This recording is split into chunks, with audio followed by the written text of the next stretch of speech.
Stop. I just got flashbacks. She ate with that. So part 2. Part 2. Welcome back. I've been here. Advice in your 20s. Advice in your 20s. Continued. The first episode, we talked about doing the damn thing. Do the damn thing. And focusing on the now. Mm-hmm. This episode, we're going to go into a couple other topics, but just as a quick disclaimer, again, we're mid-20s. We're not professionals. We're not old. We're just getting started. We're just getting started. We're in the second early second quarter of our life. So let's talk about love languages. Huge topic. That could be a video within itself too. That's 100. That's one of my favorite topics to talk about is love languages. Okay, let's kick that off for anyone who doesn't know. There are 5, right? Yeah, there's 5 love languages. One thing in your 20s is know what your love language is. Mm-hmm. So there's 5 love languages. It's It's quality time, acts of service, physical touch, words of affirmation, and gift giving. Yeah. So knowing how you want to be loved, but also how you love. I've talked to a few people about because there was a point where I was like, I think how I like to receive love is different than how I give my love and show my love. Now I think it's the same. I'm an acts of service girly all around through and through. But depending on the person, I think it can change. I think how somebody shows their love versus how they need it to feel loved can be different. Yeah. So knowing like what your love language is, because acts of service is like such a huge one for me, where it's like anything else, it sounds silly because words of affirmation and physical touch are huge ones for some people. Absolutely. But for me, in my mind, that's the bare minimum. And I know that's not how it is like for other people. I'm not saying that's how it should be. I'm just saying in my mind, that's standard. The acts of service are the little things that you do for somebody to make their life a bit easier. That thoughtfulness. Yeah. Yeah. But without telling them, like, I'm doing this for you, just knowing your person so well that you know this little thing that I do for them right now is going to make their life easier, and I don't need to make it a big, huge ordeal and tell them, oh, I did this for you, add this to the checklist. It's just I did it, and I'll notice it because it's something that is out of my routine, but it's helping my, you know, you're doing something to help me in whatever my everyday life is. It could be something as simple as filling up somebody's gas tank for them. And I mean, that's a little bit more on the expensive side. So it could also be making somebody their coffee in the morning exactly how they like it. With the coffee you already have. Yes, exactly. Yeah. And not saying, look what I did for you. I made your coffee, blah, blah, blah, blah. But just, you know, I'm a chaotic person. In the mornings, I'm running, like, I'm usually running behind a bit. I'm rushing. I'm a tornado. Like, yeah. You do. I'm usually running behind. I've come to love that about you. If I tell you I'm coming at 11, it's more like 11:15. I know I have more time to prep. Yeah. Like, there's not... The one day that I'm actually on time, you're going to be very confused. Yeah. But and it's a quirk. It depends on what it is. Like, obviously, if I have to be somewhere, like, I'll give myself 7 extra hours in the morning because I know I need to. But I'm a tornado in the morning. It is what it is. And you know what? That's something about me that I've learned to just accept. Yeah. And we've all learned to love. Oh, so sweet. But that is something where my person is going to have to know that. Yeah. And it like, you know, I'm not going to expect somebody to make a coffee for me every morning, but that's helpful. Like, if I'm running behind and you know that I like my black coffee in the morning in a little to-go cup, having that ready when you hear me running and grabbing my shit and making a disaster, I grab that and I'm out the door because that's what I'm going to be doing. But then I think sometimes people think that an acts of service person is when you create this checklist of things for that person, and that actually is completely the opposite, and it feels phony and fake to the person also builds resentment. Yeah, it builds resentment, and the person who needs to receive acts of service as their love language can clock when it's fake or phony. Exactly. And even if it's not fake or phony, if it feels too forced, they don't want it. Yeah. Because you're supposed to be making their life a little bit easier. Yeah. And all you're doing is making it known that you're doing this thing for them. It doesn't feel like it's a natural thing anymore. Yeah. And in relation to your 20s, like, why is that important? Like, because relationships in your 20s, those are the fundamental periods where you're going to be going through a lot of people, man. Friendships, relationships. And that's actually how you discover your love languages, by loving someone and being in love and, like, loving your friends, loving your family. Like, I think when you're a kid, there's so many things that you focus on because you don't have that many responsibilities. Mm-hmm. And whenever you have a lot of responsibilities, i.e. being busy in the morning because you have somewhere you need to be, and then you're running around the house or whatever, and you don't have time to make a coffee, but you know that sprinkle of something would help you out just a little bit because you have all these responsibilities, someone taking the load off a little bit. Maybe when you were 16, you didn't need coffee in the morning. You just needed to walk to school and get on the bus and do whatever you need. Exactly. Your mom didn't need to make you a fresh pot of coffee, but now being in a relationship, being in love with someone, you really see what you need from a person, but you can't do that being alone. And that's important, being in a relationship in your 20s and learning your love language. 100%. And exactly that with being in your 20s is after you come out of high school, your whole life, and we kind of briefly spoke about this in the last episode, is the great scattering. And you're so used to this one routine that you've been told to do because in elementary school or middle school, high school, you're guided in one way. Yeah. That eventually it's like, okay, now you're in your 20s, go off and find your own thing to do, and there's these new responsibilities and you don't know how to navigate that.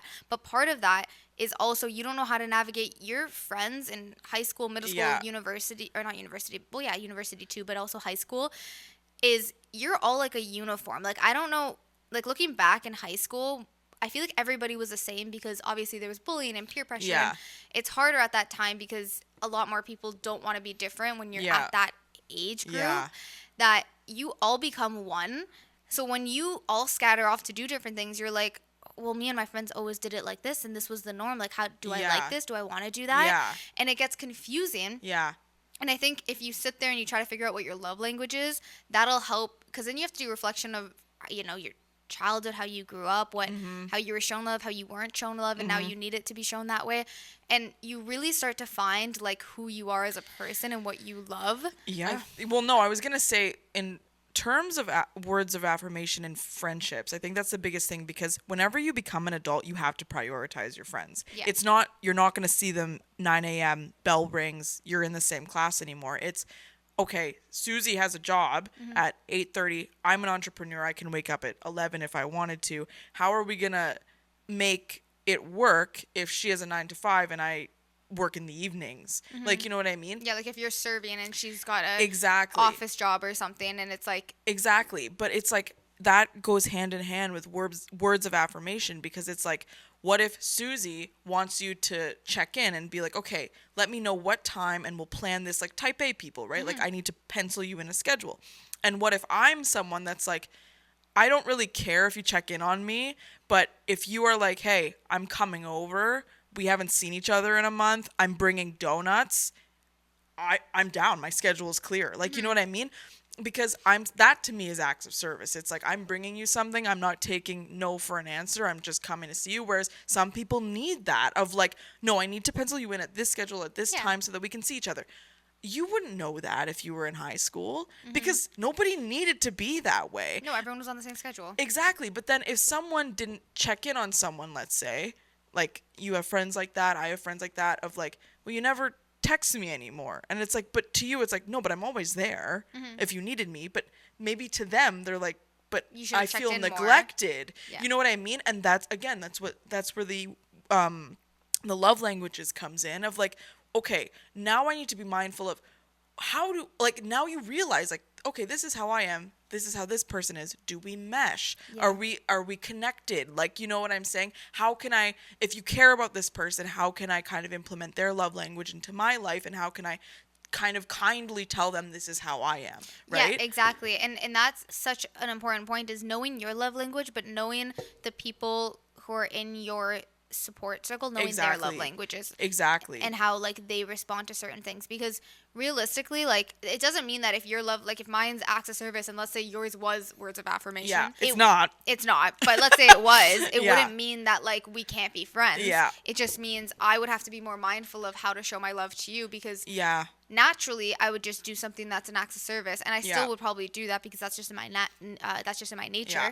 But I would be a little bit more mindful of, okay, but they need words of affirmation. They need those words to feel not neglected. Exactly. So let me be more mindful of that, or the quality time, or whatever it might be. Like, just because I don't need that. It doesn't mean I can't be friends with somebody who's the opposite. It's just you have to be mindful of that and know that and really start to like analyze that and understand each other in that way. No, I get that. And like I think too, even well, obviously in your 20s you're dating. Like everyone is dating. Everyone is trying to find a partner or a hookup or whatever they want to find. But regardless, they're trying to find something, right? And if you're in your late 20s and you're like, God, I don't know why I haven't found somebody yet, or whatever it may be, maybe look inward. Maybe look at yourself and say, okay, what do I require from a partner? And highlight those things on the very first date. If you can't see that in the person that you're sitting across from, it's probably not going to happen. Yeah. Like, and I'm not saying like, I'm not saying be so picky that like literally nobody comes into play and you're like I can't, like, you know, they chewed their bread weird, like, you know what I'm okay, looking at you. No, I knew it was side-eyeing, but at the same time, don't drop your standards just because you haven't found somebody or just because you feel lonely at times. It's like there will be someone for you, but I feel like people need to understand that making those key things clear in the very first few dates will really carry a relationship, but 100%. Only if you know what those key points are. Yeah, you have to know what actually matters to you and what affects you in what way. And I'm happy that you brought up dating too, because I think it's important to also realize that you, in some sort of way, you kind of have to put people into boxes in the sense of like, just because you and a friend are a little bit different, but you get along so well, that doesn't mean that that's what you want in a romantic partner. Yeah. And like you have to understand what you need from each person in your life in different ways. You can't say I am exactly this way and I need everybody in my life to be the exact same way. Yeah, also like you benefit from people being different, but that actually segues really good to another thing in your 20s, which is like boundaries. You have to find a balance between selfishness, being selfish in your 20s and being selfless in your 20s. Like, I think, because everybody always talks about in your 20s, you need to be selfish. And I think, yeah, you do. You really need to, like, this is your time to find what you want to do. And, you know, you don't have as many responsibilities as most people would have in their 30s and 40s and whatever. So, yeah, be selfish right now. Experience things like we talked about the last episode. Do the damn thing. But at the same time, you also have to be selfless in certain situations, because I think a lot of people take the being selfish a little too far sometimes. Yeah. Where they screw over anybody in their friends and family and relationships because, oh, it's my 20s. I can do whatever I want. Yeah, no. But you also need to prioritize those people and put them first sometimes before you. Yeah. Especially if you want to have those deeper connections with those people and you want that to last into your 30s and 40s and have that group of people for the rest of your life. Yeah, and honestly, I would argue that point of even, like, I feel like in your 20s, you have mad responsibilities because it's like when you're in your 30s and 40s, maybe you chose to have kids, right? That's a huge commitment. Yeah. Is it necessarily a responsibility? I mean, yeah, maybe, but it's more of a commitment to your kid, right? Like you chose to do this, but in your 20s, dude, you're fine. Like, probably in your 30s and 40s, you know what career you're in. Like, you know what I'm saying? You could easily switch your career. Yeah, sure. But when you're in your 20s, you're, like, trying everything. You are on your own for the first time. You are learning. I mean, when I got my first rental, I had no idea anything. Like, luckily, Steph's a realtor, so it's like she knew everything, but I had no idea. I, like, moved out. I bought my car. I bought 2 cars in 1 year, actually. No idea how leasing worked. I mean, I got screwed over with my first one because I had no idea how anything worked. And it's like you're doing all that on top of finding yourself. Well, I think it's more overwhelming. I think there are more responsibilities, like bigger ones in your 30s, 40s, but I think in your 20s there's a lot of change. There's a lot of change and it's very overwhelming because you don't know, like it is your first time doing it. Yeah, exactly. And it's like I feel like just that whole thing of like being selfish in terms of those are the things you need to prioritize. Like your growth as a freaking person. Like, and juggling all of these things. I think that's why your 20s is such a transformative period, is because you're juggling all of these changes that maybe you would have adjusted to in your 30s and 40s that you didn't adjust to in your 20s, and you're only now in your early 30s adjusting to these lifestyle changes that you just made. Yeah. And I think that's why you need to like be selfish in terms of your health your boundaries, like drawing those up. If you don't vibe with someone anymore, don't take their shit. If you don't want to be on a date with this person anymore, if you don't want to be in this relationship, leave. Like, you know, yes, it's easier said than done, but there is hope for you on the other side. Like, that's the most critical thing that I think a lot of people think is like, because they're so overwhelmed with things, they hold on to that one thing that isn't changing, and they're like, this is the only stability I have in my life. Yeah. But that's not the case, because honestly, your 20s is where the boat rocks a 100%. hell of a lot. Yeah. And you have to be okay with that. And I think boundaries are just so important, like to be able to address, like, this isn't working for me. It's not serving me anymore. It's not good for me. It's actually dragging me down or holding me back. Yeah. So let me put up that boundary. And again, there's a nice way to put up boundaries with people. Yeah. You don't just ghost. You don't just cut people off. There's a good, healthy way and mature way to do that. Yeah. But also being able to recognize that, saying like, and it does suck because again, like if it's been a friend you've had in your life forever and you have to drop more boundaries than you ever had before with that person, it's uncomfortable. It's not easy to do. Or, you know, changing something in your career or your job, or even at work, trying to set certain boundaries or whatever it might be. It is very difficult to do. It's not easy, but that's what you have to do in order to like be a little bit more selfish and focus on yourself. But again, in the same way of the balance of, if you're overwhelmed in your life but your friend needs you, like sometimes you have to, like, I know like there's some people sometimes where it's like, well, I'm dealing with too much shit so I can't deal with your own. Yeah. And obviously if it's like you're very overwhelmed and that person's very overwhelmed and there's just too much going on in general, then I get it. You do need to set those boundaries and say like, listen, like I have way too much on my own plate. Yeah. But at the same time, I feel like we've become so selfish sometimes where it's like when somebody tries to reach out, it's suddenly, I can't be there for you, dude. Like I got my own shit going on, when it's like all they need is a phone call. Literally. But also I think that's whenever you have to step back and say, I outgrew this person. Like, if you don't even want to be there for them for a phone call.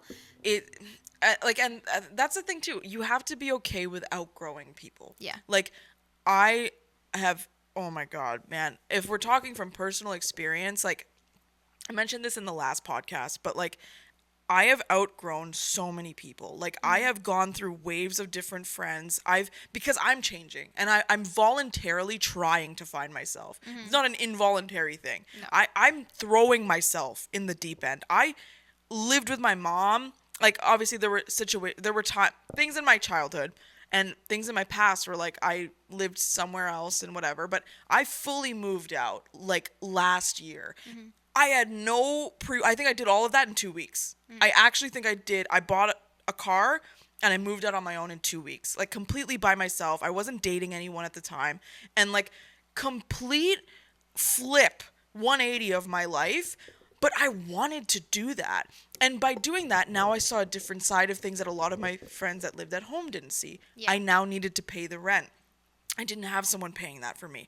I now needed to pay my own insurance. I now needed to work double because I live on my own. Groceries, everything. When I was at home, I still had that fallback of like, okay, well, I can get drunk on the weekend and be hungover for 3 days because I'm not paying What's an extra $100? What's an extra $100?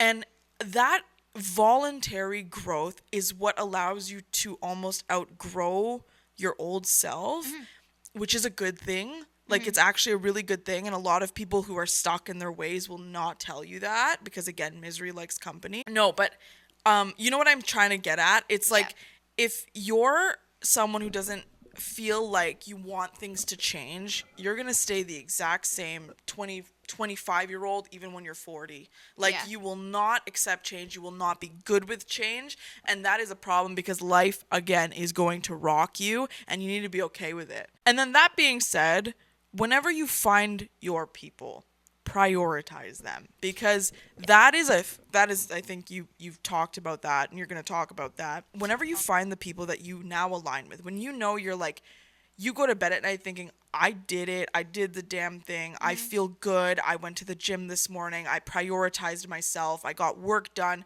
Who's in your life who's cheering you on? You have to prioritize those people. I know it's hard, like you said, like sometimes you don't want to be there for someone. Not because you don't love them. Yeah, it's just you've got so much shit going on yourself that sometimes it is hard to... Exactly. And it's like, it's hard to kind of like separate what's going on in your head and being there for someone, not because you don't love them or care about them, but it's that balance, right? But whenever you get older and you find your people, you have to prioritize them, hard as it may be. Like, everyone has their own shit going on. And I also think too, a lot of times, like in your 20s, people get so focused on, again, that scattering, and they're like, oh my gosh, I need to get married, I need to find the love of my life, I need to have kids, and all this stuff, that you end up in either a relationship that you don't want to be in, or like rushing a good thing that could be a little bit more of a slow burn. Yeah. And slow burn romance. Where are my stickers? Oh my gosh, we need to scatter them. The great scattering.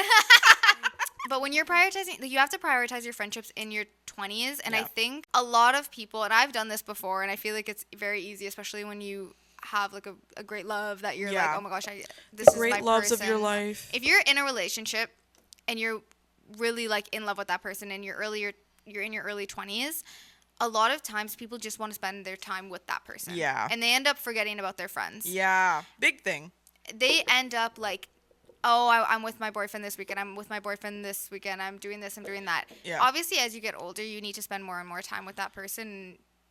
Like, it's the way of life. Yeah. If you're planning to marry that person, it makes sense that you're going to spend majority of your time with them. Yeah. But at the same time, you can't meet somebody, fall in love in a week, and then say, this is my person, I'm going to spend every single weekend with them. Forget my friends, they'll always be there. Yeah. And then you break up, you go back to your friends are there to support you and have your back, and you're hanging out, and you're growing a bond with them, and then you ditch them again. Yeah, no. And acting as if your friends are disposable is what needs to be watched. Like, I think a lot of people act like your friends are always going to be there and they're always going to have your back, and for the most part, they will if you have a great connection with them. But a great connection comes with actually watering that friendship and actually taking care of it. You can't have a deep connection with somebody you haven't spoke to or seen in 3 months. No, exactly.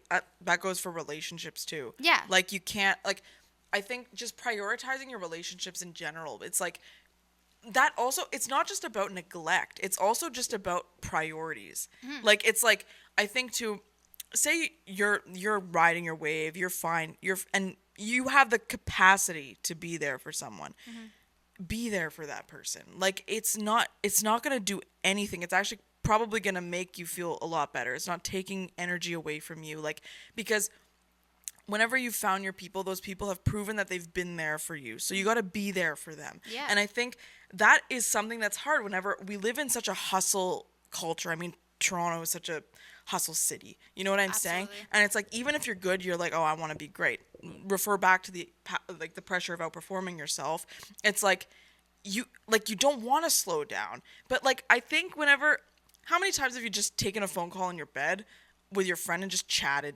Like, not about anything, but just chatted. Like, hey, how are you doing? I missed you. I thought about you. Or just something random that happened that day that like made me think of you or whatever. Even if it's a 5-minute phone call, it shows, hey, I'm here for you. I'm thinking of you. I'm thinking about you. And then trust me, people want to be there for you more. Everyone's got stuff going on. I need to reiterate that, especially in your 20s. Like, everyone is on the go. Everyone is doing something. Everyone wants to be the best they can be. And newsflash, it's never going to end. It's never going to end. Like, you're always going to have shit. Sorry, I interrupted you. No, it's true. Like, it's never going to end, and you need to learn balance. You need to, it goes back to that selfishness and selflessness. It's like, you need to understand that there are people that are in your corner, but you also have to be in theirs. Exactly. You can't expect somebody to always be your friend and be there every time you go through a breakup, or you're struggling with something, or you're having a hard time, and this person always picks up or is always there and the first person to help you out. But then the second they go through something, you're, oh, but I got my shit going on, I can't help you. It should be natural for you. It should be natural. But if you are saying that this is a person who is one of my best friends, or this is a person who I'm just super close with, or I want in my circle, prioritize them and be there for them, like you said, but be able to recognize that even if you're having a rough day, sometimes you can turn that off for a second and listen to somebody else. Exactly. And know your audience, know your friends, know who you're speaking to, and know who you're being there. Like, for you, I'm not going to say, depending on the situation, but 9 times out of 10, if you called me crying, I'm not going to say, okay, let's go out and grab shots. Like, yeah, because I know I'd be like, why would we do that? Exactly, because I know who you are. Whereas there were friends in my past where I've been like, okay, let's have a girls' night because like let's go out, let's do something, let's get your mind off of it. But with you, it's like I would do it differently because I know who you are, and I take time to know who you are, and like again, goes back to love languages and who you are as a person. It's like all of these things, all of the points that we talked about in both last week's podcast and this week's episode are all things that honestly, these are tips to get you through your 20s and really understand yourself a lot better. Yeah, things that have helped us. Let's recap all these points, starting from the last episode and this episode. So first, just do the damn thing. Do the damn thing. Take the opportunities. If something's presented to you and that's something you want to do in that moment, go after it. Go after it. Yeah. Do it. Don't second guess. Don't second guess, and don't be scared to fail. 2, we talked about the power of now. Yeah. Focus on now. I almost said the past is dead. 2, the past is a prison, future is illusion, power of now. We're going to revisit that topic, though, because there's a lot we have to say. Yeah, that's going to be an episode in and of itself. We also talked about finding balance between being selfish and being selfless. Boundaries, man. Putting up the boundaries. Yeah. Prioritize your friendships and all relationships in your life. Exactly. Family, romantic, friends, whoever it may be. Yeah, and yourself. And lastly, which I think is one of the more important things, is know your love language. Yeah. Know how you want to be loved. Know how the people around you want to be loved. Yeah. And how to show it. Yeah, exactly. Yeah, and Just for the Summer by Abby Jimenez. There's a long passage. I'm not going to read the whole thing, but it starts off by saying the best kind of love doesn't happen on moonlit walks and romantic vacations. It happens in between the folds of everyday life. It's not grand gestures that show how you feel. It's all the little secret things you do to make her life better that you will never tell her about. And then it goes into examples and everything. But yeah. No, that bleeds into acts of service, and I don't know. It was just a cute little quote that we read. And if you're an acts of service girly and you want to read a romance book, Just for the Summer by Abby Jimenez was a great recommendation. Yeah, great recommendation. I want to end off the podcast with this quote. This quote from Conversations on Love. It sums up everything we kind of talked about, and it's 3 quotes, and I really encourage everyone to read it. Life is about understanding that no one's going to find a good life for you. You have to find it for yourself. You have to live it to the best of your ability, to the best of your knowledge. It's finite, and it can either be full of your joy or there can be no joy at all. That's up to you. That is up to you. The next one is, that wasted time in the present suddenly seemed too harsh a payment. I really like that one because it's like, do the damn thing. It is. And the last one was, a lot of the time when you're making a decision, you know what the answer is. You just need the courage to follow through on what you already know to be right. So, do the damn thing. You don't need somebody else to validate that. Exactly. And just be whoever the hell you want to be, man. And on that note, good morning. Good morning. We'll see you in the next episode.